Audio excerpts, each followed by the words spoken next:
Consignment accounts. Let us start.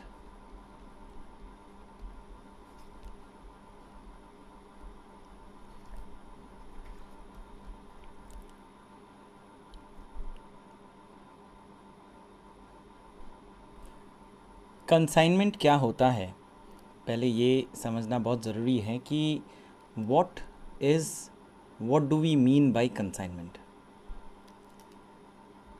Consignment का general meaning जो है, अगर हम लोग डिक्शनरी में फाइंड आउट करें तो वी विल गेट कि जब भी हम लोग सामान को एक लोकेशन से दूसरे लोकेशन में जब भेजते हैं उसे हम लोग कंसाइनमेंट कहते हैं। सो कंसाइनमेंट का अगर मैं मतलब यहाँ पे लिखूँ, कंसाइनमेंट का मतलब क्या हो गया कि sending goods from one place to another.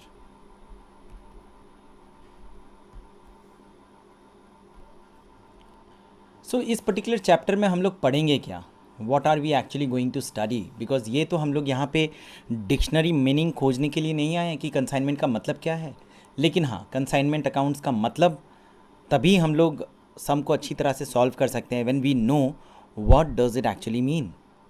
जैसे जब हम लोग फाइनल अकाउंट सॉल्व करते हैं तो फाइनल अकाउंट समझने के लिए सबसे पहले हमें ये समझना बहुत ज़रूरी है कि हम लोग फाइनल अकाउंट्स क्यों बनाते हैं, है ना। तो उसी तरह से कंसाइनमेंट अकाउंट को जब हम लोग सॉल्व करेंगे तो it is very important for us to know the exact meaning of consignment. So consignment में होता क्या है कि जब एक जगह से दूसरे जगह में हम लोग सामान को सेंड करते हैं उसे हम लोग कहते हैं कंसाइनमेंट, और उससे रिलेटेड जो भी अकाउंट्स आप बनाते हैं उसी को हम लोग कहेंगे कंसाइनमेंट अकाउंटिंग। तो यहाँ पे हम लोग किस बारे में पढ़ेंगे, किस तरह से पढ़ेंगे, वो चलो देखते हैं। यहाँ पे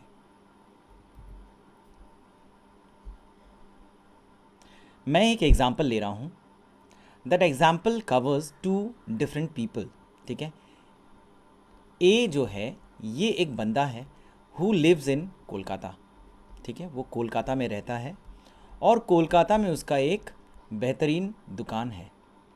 ठीक है, एक अच्छा सा शॉप है जो कि वो लोकेटेड है कैलकाटा में। Now this mister A is basically giving services to all the people who are located in Calcutta। मतलब कलकत्ता में जो भी, सपोज़ फॉर एग्ज़ाम्पल ये मिस्टर ए जो हैं ये टी शर्ट्स सेल करते हैं।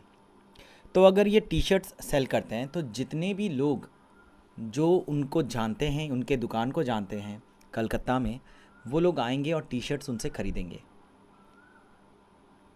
उनका मैक्सिमम कैपेसिटी जितना हो सकता है, मतलब वो दुकान में जितना टी शर्ट्स भर के रख सकते हैं एक दिन में, वो पूरा रखते हैं और उनका पूरा टी शर्ट्स सेल हो जाता है। और कोई नए कस्टमर्स उनके पास आते भी नहीं है। जो भी कस्टमर्स हैं, आई मीन कि उनका मैक्सिमम कैपेसिटी यूटिलाइज हो गया। सपोज़ वो एक दिन में 1000 टी शर्ट बेचने का कैपेसिटी रखते हैं। बहुत कम लोगों के पास वो कैपेसिटी होता है और मिस्टर ए जो हैं वो कर सकते हैं और वो रेगुलर वो काम करते हैं। मतलब ही regularly sells about 1000 units of T shirts on a single day. यहाँ पे क्या है, यहाँ पे मिस्टर ए क्या चाहते हैं कि अभी कलकत्ता को वो तो यूटिलाइज़ कर चुके हैं। कलकत्ता में तो उनका एक रेडी मार्केट है where people know his shop and people visit his shop and people buy their needed clothes from his shop. Now what if Mr. A is not satisfied with the current capacity? What I mean is the capacity that at which he is working, he is very much satisfied, लेकिन उन्हें और चाहिए। हमें तो और भी चाहिए होता है, एक दुकान से भैया नहीं चलेगा, हम लोग और एक दुकान बनाएंगे। लेकिन कलकत्ता में आप कहीं पर भी बनाएं, वही लोग खरीदेंगे जो लोग आपके यहाँ पे आते हैं। तो मिस्टर ए ने क्या सोचा, मिस्टर ए ने सोचा कि क्यों ना मैं कलकत्ता नहीं कहीं और एक दुकान खोलता हूँ।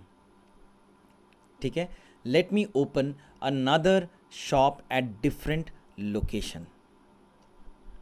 सो वो डिफरेंट लोकेशन में वो जब जाएंगे वहाँ पे वो सामान को बेचने का कोशिश करेंगे, लेकिन मिस्टर ए तो भैया एक अकेला आदमी है, वो कलकत्ता को तो नहीं वेस्ट कर सकता, वो कलकत्ता में भी ऑपरेट करना चाहता है और वो कलकत्ता से बाहर जहाँ पे वो लोकेशन क्रिएट करना चाहता है बिजनेस का, वहाँ भी वो सामान को सेल करना चाहता है। So it is quite obvious कि वो उस प्लेस में फिजिकली प्रेजेंट नहीं रह सकता, तो उसे किसी और को इन्वॉल्व करना पड़ेगा, कोई और उसके लिए काम करेगा जो वो सामान उस लोकेशन में सेल कर दे मिस्टर ए के बिहाफ में। सो हम लोग यहाँ पे एक एजेंट के बारे में बात कर रहे हैं। तो मिस्टर ए जो कलकत्ता में रहते हैं, हो ही सकता है कि वो कलकत्ता के बाहर अपना सामान को सेल करना चाहते हैं, तो उन्हें एक एजेंट का हेल्प का ज़रूरत है जो उनका सामान को सेल कर सकता है कलकत्ता से बाहर। तो चलो मैं यहाँ पे एक एग्जांपल तुम्हें देता हूँ कि मिस्टर ए जो है मिस्टर बी से बात किया, ठीक है, मिस्टर बी बहुत दूर रहते हैं, मिस्टर बी, ठीक है, ये मिस्टर ए है, मिस्टर ए का ये चारों तरफ का सर्कल मैं मिटा देता हूँ, हाँ, अच्छा, ठीक है, अच्छा, ये मिस्टर ए हैं और ये मिस्टर बी हैं। मिस्टर बी जो है ये आपका कहीं और रहते हैं, कहाँ रहते हैं? सपोज़ मिस्टर ए जो है वो चाहते हैं कि उनका जो शॉप है वो दिल्ली में हो, दिल्ली में हो, ठीक है, दिल्ली में हो। अब दिल्ली में तो वो रेगुलर नहीं प्रेजेंट रह सकते, तो मिस्टर बी जो है वो ए को बोले कि सर मैं आपका सामान आपके मुताबिक, आपका इंस्ट्रक्शन के मुताबिक मैं सेल कर दूंगा, आपको चिंता करने का ज़रूरत नहीं है। तो ऐसे सिचुएशन में मिस्टर ए मिस्टर बी को सामान सेंड करेंगे, किस लिए? सेल करने के लिए। इसी को कंसाइनमेंट कहते हैं, ठीक है। नाउ मैं यहाँ पे एक डायग्राम बनाता हूँ, मैं आर्टिस्ट तो नहीं हूँ बट आई विल ट्राई कि एक डायग्राम जिससे हम सभी को समझ में आए कि मैं क्या समझाना चाहता हूँ।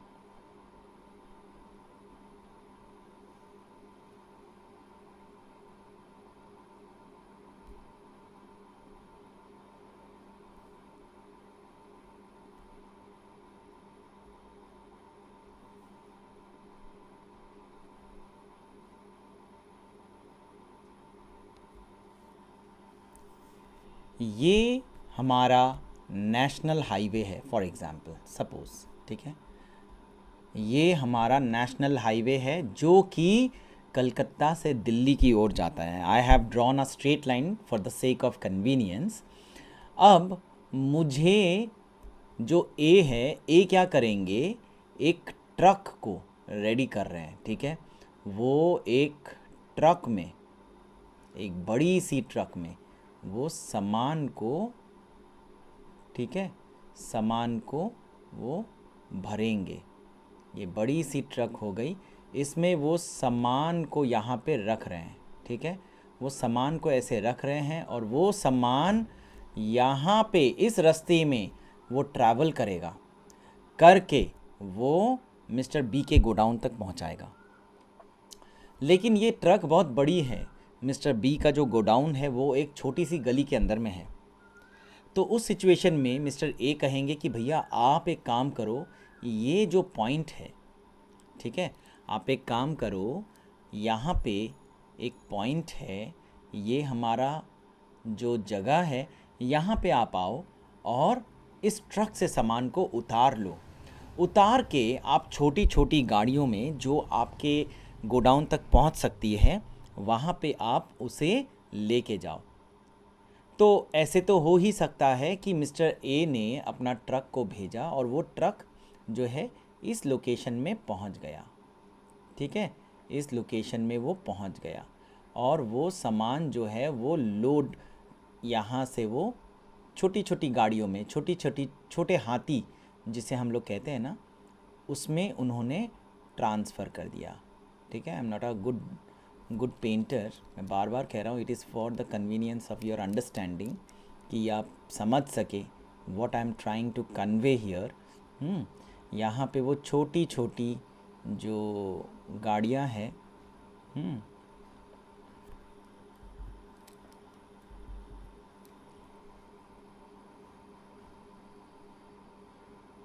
उसमें वो चढ़ा के रख रहे हैं, ठीक है, उसमें वो चढ़ा के रख रहे हैं। तो इस तरह से बहुत सारी गाड़ियाँ हो सकती हैं जिसमें वो सामान को इसमें चढ़ाएंगे और वो सामान इस तरह से बार बार मिस्टर बी के गोडाउन में सामान को पहुंचा देगा। तो यहाँ पे सपोज़ मिस्टर बी का गोडाउन है, ये है मिस्टर बी के गोडाउन का दरवाज़ा, ये है मिस्टर बी के गोडाउन का दरवाज़ा, ठीक है। और ये बड़ी सी गोडाउन है जहाँ पे हम लोग सामान को रखने का डिसीजन लिए हैं। सो अब यहाँ पे क्या हो रहा है, मैं आपको वापस से ये कहानी एक्सप्लेन करता हूँ। Let me explain you the entire story from the very beginning. Mister A जो है वो यहाँ पे हमारा प्रिंसिपल कहलाएगा, ठीक है। ये जो है, ये मिस्टर ए कौन है यहाँ पे, मैं वापस से यहाँ पे लिखता हूँ कौन क्या है। मिस्टर ए जो है वो कहलाएंगे हमारे प्रिंसिपल, ठीक है, प्रिंसिपल, ठीक है। मिस्टर बी जो हैं वो हमारे लिए बन जाएंगे एजेंट, ठीक है। अच्छा, अब मैं वापस ये कहानी को एक्सप्लेन करता हूँ। मैंने जो भी कहा, मैंने जो भी बताया यहाँ पे, वो मैं एक बार वापस से बताऊँगा।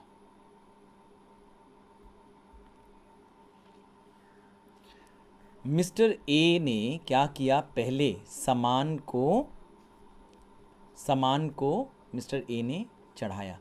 तो जब वो चढ़ाए तो यहाँ पे आपका लग गया कॉस्ट ऑफ गुड्स सेंट, है कि नहीं, cost of goods sent by A. मैं एग्जाम्पल के तौर पे आपके लिए यहाँ पे लेता हूँ कि सपोज़ वो 5 लाख रुपया का सामान वो सेंड कर रहे हैं, ठीक है, ₹5 लाख का सामान वो सेंड कर रहे हैं। जब वो बात किए ना कि इस तरह का उन्हें काम करना है, इस तरह से उन्हें सामान को सेंड करना है, तो जो यहाँ पे जो ड्राइवर था, जो ड्राइवर यहाँ पे बैठा है, जो गाड़ी को चला रहा है, गाड़ी को चला के वो सामान को बी तक पहुँचाने का कोशिश कर रहा है, वहाँ पे बी जो मिस्टर ए का जो ड्राइवर है या फिर जो ट्रांसपोर्टर है, आप समझ लो, वो कुछ पैसे लेगा, जिसे हम लोग कहते हैं कैरेज या फिर फ्रेट, ठीक है। सो मैं यहाँ पे लिखता हूँ कि फ्रेट स्लैश कैरेज, ठीक है, सामान को एक पॉइंट से दूसरे पॉइंट में ले जाने का खर्चा। ये मैं एग्जाम्पल के तौर पे लेता हूँ यहाँ पे कि वो 25,000 रुपया लिया फॉर एग्जाम्पल, ठीक है। That person is taking about 25,000 rupees. सामान जब इतना लॉन्ग रूट में ट्रैवल करता है, उस सिचुएशन में it is compulsory, it is basically, it is not compulsory लेकिन एडवाइजेबल कि आप सामान का इंश्योरेंस करा लो, ठीक है, आप सामान का इंश्योरेंस करा लो। तो मिस्टर ए को फिर इंश्योरेंस का भी खर्चा यहाँ पे झेलना पड़ेगा, है ना, तो यहाँ पे वो इंश्योरेंस भी कराए, ठीक है। सपोज़ इंश्योरेंस में लग गया और 15,000 रुपया, 5 लाख रुपया का सामान है ना, उसको आप इंश्योरेंस करने के लिए रास्ते में एक्सीडेंट ना हो जाए, चोरी ना हो जाए, ठीक है, उस लिए वो 15,000 रुपया का इंश्योरेंस करवा लिए। तो उसने इंश्योरेंस करवा लिया सो दैट कि वो फ्यूचर में रास्ते में अगर कोई भी लॉस हो तो वो लॉस उसका कवर हो जाए, इंश्योरेंस कंपनी उसे वो लॉस पेमेंट कर दे। अब सामान, ये जो कहानी है, ये जो मैं कहानी यहाँ पे आपको बताया कि सामान को ख़रीदा उसने 5 लाख में, इंश्योरेंस और फ्रेट उसने भरा 25,000 रुपया और 15,000 रुपया, तो सामान जो है आपका इस पॉइंट तक पहुँच गया, ये पॉइंट तक तो सामान अब पहुंच गया, राइट, है ना। सामान अब यहाँ से यहाँ ट्रांसफ़र भी हो गया। हाँ, अभी क्या हो रहा है, अभी सामान अभी ए का पॉकेट और नहीं है। मेरा कहने का मतलब है कि ए जो है खर्चा किया, ए ने सामान को खरीदा, सामान को लोड किया, फ्रेट उसने भरा, इंश्योरेंस उसने भरा, ठीक है। अब सामान को वो इस पॉइंट तक, इस पर्टिकुलर पॉइंट तक उसने पहुंचा भी दिया। इस यहाँ के बाद ए तो खर्चा और नहीं कर सकता। क्यों नहीं कर सकता? क्योंकि ए फिज़िकली वहाँ पे प्रेजेंट ही नहीं है।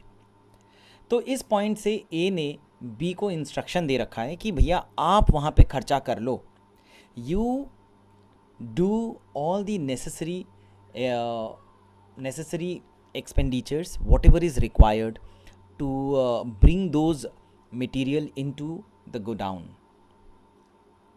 So whenever you are incurring any expenditure, आप कोई भी खर्चा अगर करते हो वो खर्चा ए बी को दे देगा, ठीक है। That is a different part, वो बाद में पेमेंट कर देगा बी को, लेकिन तब तक बी ही पेमेंट करेगा। तो इसका मतलब हम लोग यहाँ पे कहानी में साफ साफ ये समझ में आ रहा है हमें कि अब जो है वो छोटी गाड़ियों में, हाँ, छोटी गाड़ियों में जो भी लोड करेगा सामान, या फिर वो छोटी गाड़ियों में उस पॉइंट से अपने गोडाउन तक ले जाने का जो खर्चा है वो बी को ही करना पड़ेगा। सो यहाँ पे अपने लिखेंगे बीज एक्सपेंसेस। बी ने क्या क्या खर्चा किया? सबसे पहले वो अनलोड कर रहा है, अनलोड का भी तो खर्चा होता है ना, अनलोडिंग, और फिर उसे लोड करेगा तो उसके लिए तो लेबर चाहिए होंगे, इतने बड़े बड़े सामान हैं, इतने बड़े बड़े इतने सारे सामान हैं, तो उसको अनलोडिंग और लोडिंग करने के लिए बहुत पैसे लगेंगे, ठीक है। बहुत नहीं, थोड़े से पैसे तो लगेंगे। तो मेरे एग्जाम्पल के हिसाब से let us consider it as ₹5,000, तो 5,000 रुपया अनलोडिंग एंड लोडिंग में खर्चा लग गया,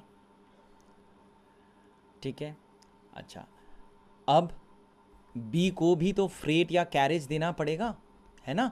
बी को भी कैरेज देना पड़ेगा गोडाउन तक पहुंचाने के लिए। सपोज़ उसने जो कैरेज लिया उसमें उसको 10,000 रुपया खर्चा पड़ गया, ठीक है।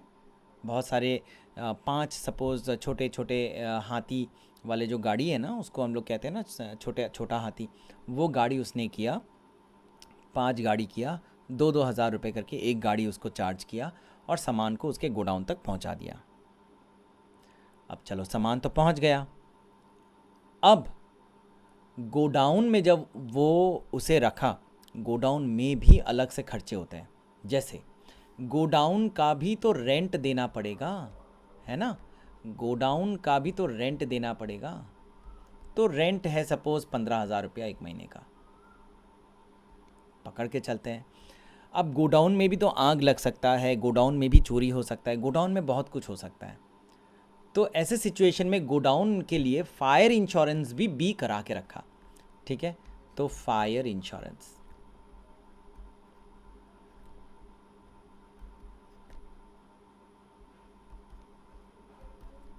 suppose 10,000, I'm taking all the figures in a rounded figure for the sake of convenience। हाँ, अच्छा, अब बी जो इतना काम करेगा, क्यों कर रहा है बी इतना काम? वो तो भैया एजेंट है, और एजेंट हमें काम किस लिए करते हैं? क्योंकि उन्हें कमीशन चाहिए होता है। तो यहाँ पे बी जो है, बी कमीशन चार्ज कर रहा है। तो यहाँ पे बी बोल दे रहा है कि B will be charging 5% commission on sale. तो बी बोलता है कि मैं आपका सामान तो बिकवा दूंगा, जो भी सामान आपका बिकेगा उसके ऊपर मुझे 5% का कमीशन चाहिए, ठीक है। तो बी यहाँ पे कमीशन बी को चाहिए। अच्छा, अब बारी आती है बी सोल्ड, बी जो है सोल्ड ऑल द गुड्स, सारा सामान उसने बेच दिया। 5 लाख का सामान था, उसने उसे 8,50,000 में बेचा, ठीक है, फॉर 8,50,000। अच्छा, ये थोड़ा सा यहाँ पे ये हो गया।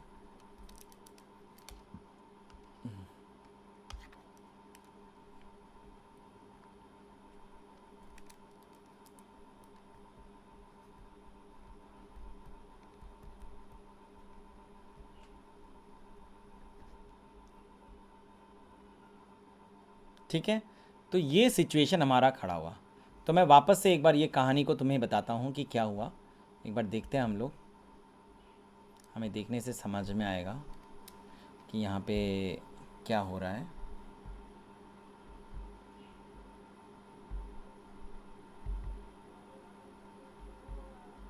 ये हमारा पूरा एक प्रॉब्लम हो गया, पूरा एक सम हो गया, जिसमें ए जो है अपने अपने एजेंट को सामान भेजता है। अच्छा, मैं यहाँ पे एक पॉइंट तुम्हें नहीं बताया अभी तक।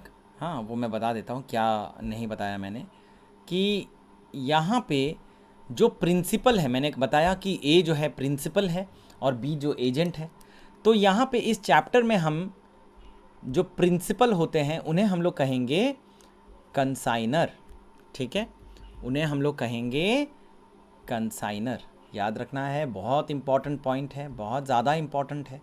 सो जो प्रिंसिपल होता है उसे हम लोग कहते हैं कंसाइनर। ठीक है, कंसाइनर कौन हो गया? प्रिंसिपल हो गया, जो सामान को सेंड करता है। ठीक है, या फिर जो ओनर है। और जो बी है जो सामान को रिसीव करता है उसे हम लोग कहेंगे कंसाइनी।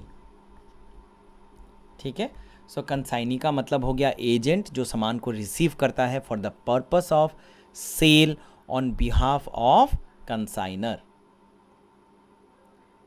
ठीक है, so this is what the total example जो मैंने दिया वो है कि ये जो है पूरा कहानी है। मैंने बताया यहाँ पे कि सामान को वो सेंड कर रहा है, जो उसका दाम है 5 लाख रुपया, उसको भेजने के लिए 25,000 रुपये कैरेज लग गया, 15,000 रुपया का उसे लग गया आपका इंश्योरेंस। देन बी सामान को रिसीव किया, उसे उसने अनलोड किया और लोड किया अपने छोटे छोटे गाड़ियों में, 5,000 रुपये उसका खर्चा लग गया।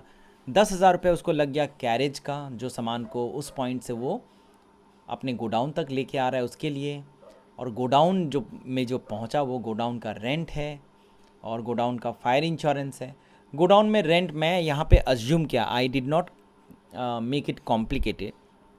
गोडाउन के रेंट में आई हैव अज्यूम्ड कि सब कुछ इंक्लूडेड है। मतलब वहाँ पे जो सिक्योरिटी गार्ड है, जो इलेक्ट्रिसिटी है, जो पानी का बंदोबस्त करके रखना पड़ता है, जो भी रिक्वायरमेंट रहता है गोडाउन में, everything is covered under godown rent.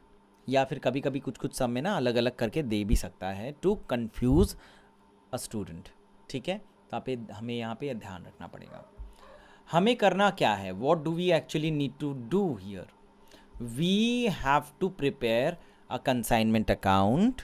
ठीक है, which will tell us the result of consignment process. ठीक है, यहाँ पे जो कंसाइनमेंट हम लोगों ने किया उसका क्या एंड रिजल्ट निकलता है। तो चलो मैं यहाँ पे दिखा देता हूँ तुम्हें किस तरह से करना है। थोड़ा बड़ा कर लेते हैं पहले।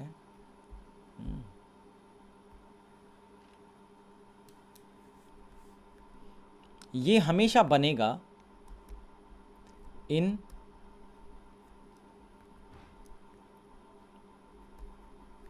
The books of consignor. हमारे लिए कंसाइनर कौन है? याद रखना, हमेशा ये कंसाइनर के बुक्स में बनता है। हमारे लिए कंसाइनर है ए। ठीक है, अच्छा, क्या लिखना है? Consignment account. लेकिन खाली कंसाइनमेंट अकाउंट लिखने से नहीं होगा, consignment to be of Delhi account. ठीक है, अच्छा,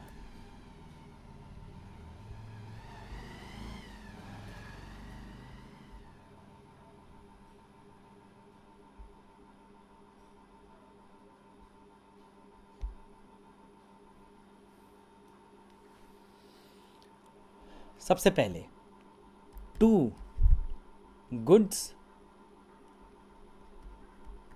Saint on consignment.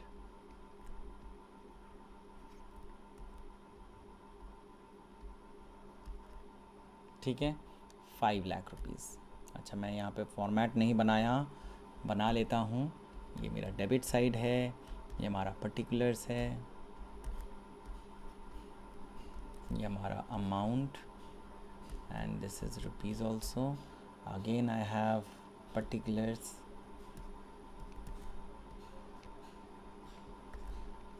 amount and then rupees, और ये मेरा आपका हो गया क्रेडिट साइड।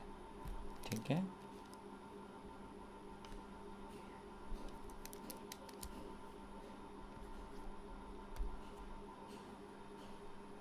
चलो नेक्स्ट हमारा आता है टू बैंक। हम लोग लिखेंगे। क्यों बैंक लिखेंगे?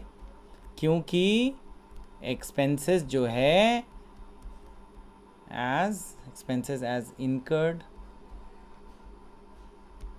बाय ए, मतलब जो भी खर्चा कंसाइनर करता है ना कंसाइनमेंट के प्रोसेस में, वो सारा एक्सपेंसेस बैंक के अंडर में आता है। बस गुड सेंट ऑन कंसाइनमेंट जो है उसे हम लोग अलग लिखेंगे। ठीक है, तो ए ने क्या क्या खर्चा किया? ए ने क्या क्या खर्चा किया? सबसे पहले ए ने किया कैरेज का खर्चा। अच्छा, मैं यहाँ पे इसे फ्रेट लिखता हूँ। ठीक है, फ्रेट लिखता हूँ।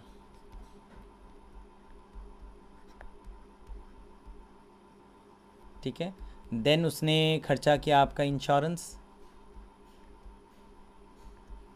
और क्या किया? कितना कितना अमाउंट है वो भी हम लोग यहाँ पे देख लेते हैं एक बार हमारे रेफरेंस के लिए। मैं तो ये मन से बना के दिया, मुझे याद नहीं है exactly what are the figures that I have told you. 5,25,000 and 15,000, 25,000 and 15,000। तो हम लोग यहाँ पे आके लिखेंगे फ्रेट में 25,000 एंड इंश्योरेंस में 15,000, और इसे हम लोग टोटल करके बाहर भेज देंगे 40,000।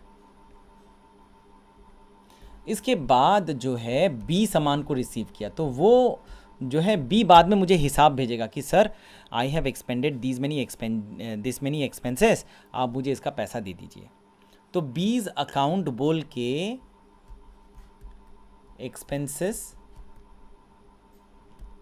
Incurred by B. ठीक है, एक्सपेंसेस इनकर्ड बाय बी। तो यहाँ पे क्या क्या एक्सपेंसेस है जो बी ने किया है, तो एक बार देख लेते हैं। हम लोग रेफ़र कर लेते हैं सम को कि सम में हमने क्या क्या लिखा है। Unloading and loading 5,000, carriage 10,000, godown rent 15,000, fire insurance 10,000, and there is a commission obviously, वो हम लोग आएंगे उसमें बाद में। सो 10, 5, 10, 15 एंड 10। ओके, सो पहले हम लोग यहाँ पे लिख देते हैं कि क्या क्या खर्चा उसने किया है। सबसे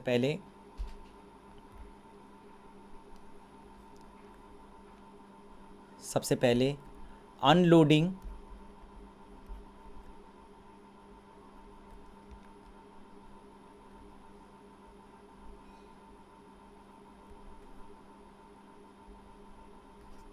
and loading,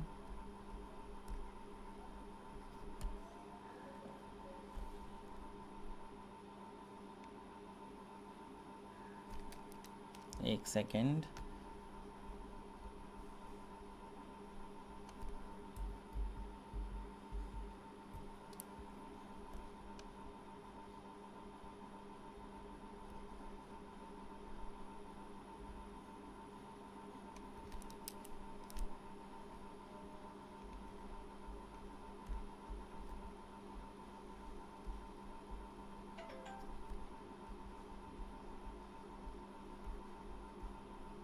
unloading and loading 5,000। ठीक है, देन कम्स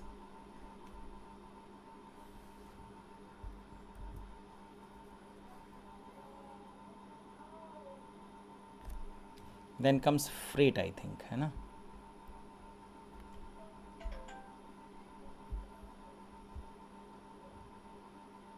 कैरेज है, ठीक है, कैरेज ही लिखते हैं। फिर गोडाउन रेंट है,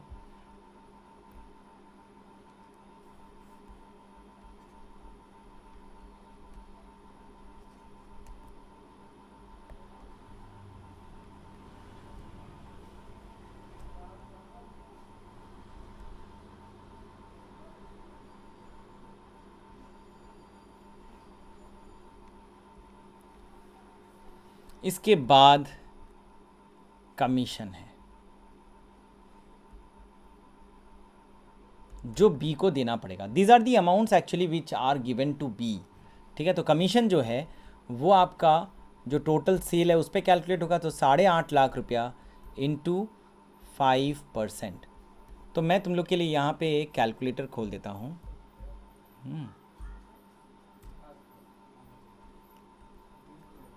8,50,000 multiplied 5%, so we are getting 42,500। तो ये 42,500 को आप यहाँ पे लिखो।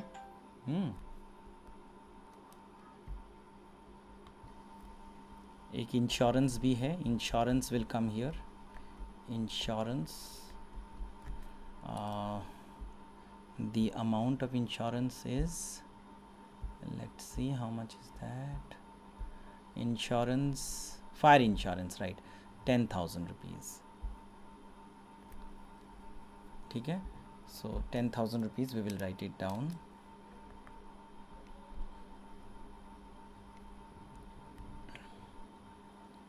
That's it. So we will total all these figures together. 42,500 plus 10,000 plus 15,000, then 10,000, then 5,000. So this is what B को देना है, 82,500. That's it. अच्छा, ये तो सारे हमारे डेबिट के साइड हो गए, ये सारा हमारा डेबिट साइड हो गया। अब हम लोग को जाना है क्रेडिट साइड में। क्रेडिट साइड में हम लोग यहाँ पे खाली एक ही एंट्री करेंगे, विच इज़ बाय सेल। ठीक है, 8.5 लाख का सेल हो रहा है। ठीक है, 8,50,000 का सेल हो रहा है। सॉरी, बाय सेल नहीं लिखना है, लिखना है बाय बीज अकाउंट, क्योंकि ये पैसा जो है बी ही देगा ए को। तो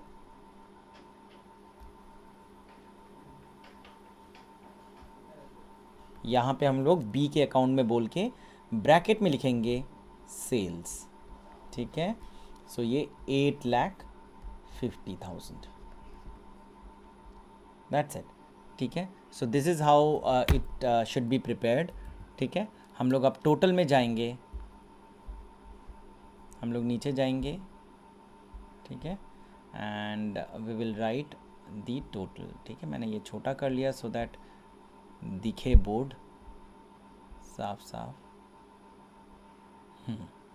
तो यहाँ पे हमारा ये टोटल आ रहा है 8,50,000। ठीक है, उसी को हम लोग दोनों तरफ लिख देंगे। एक सेकेंड, इसको थोड़ा सा और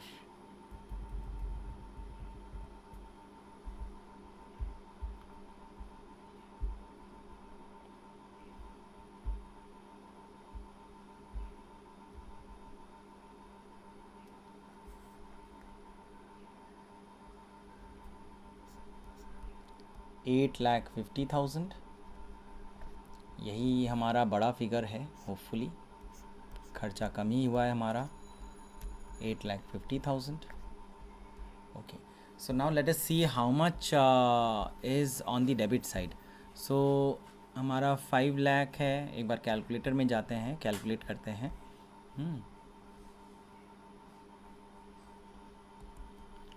it is 82,500, then 40,000, then 5 lakh.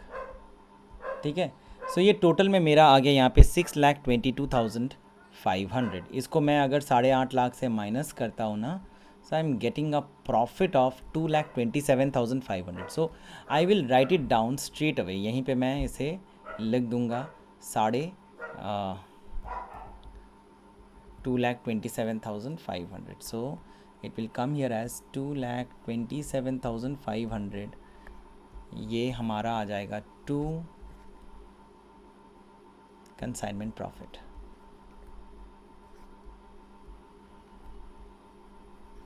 ठीक है, कंसाइनमेंट प्रॉफिट, और ये हमारा बैलेंसिंग फिगर है, वो तो समझ में आ गया।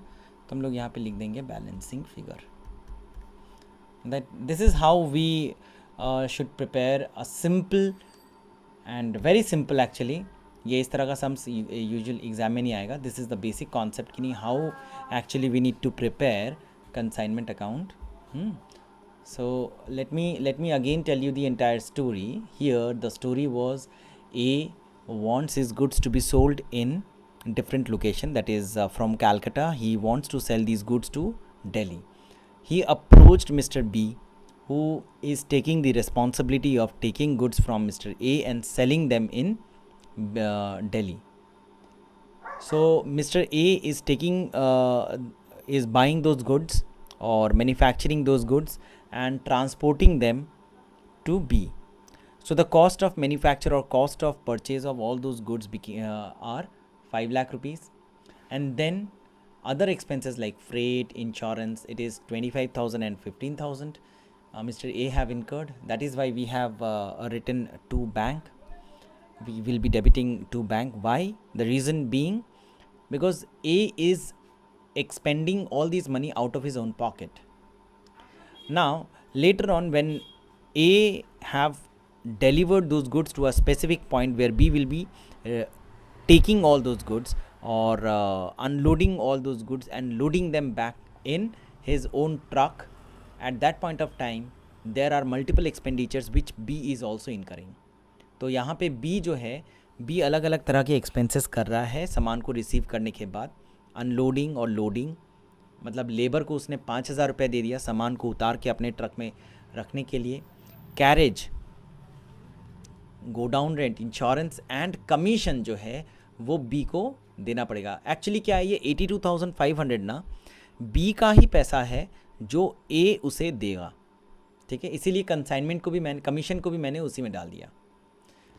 ठीक है, राइट हैंड साइड में और क्रेडिट साइड में we will only write B's account बोल के sales 8,50,000 and the balancing figure which is 2,27,500 is coming as profit.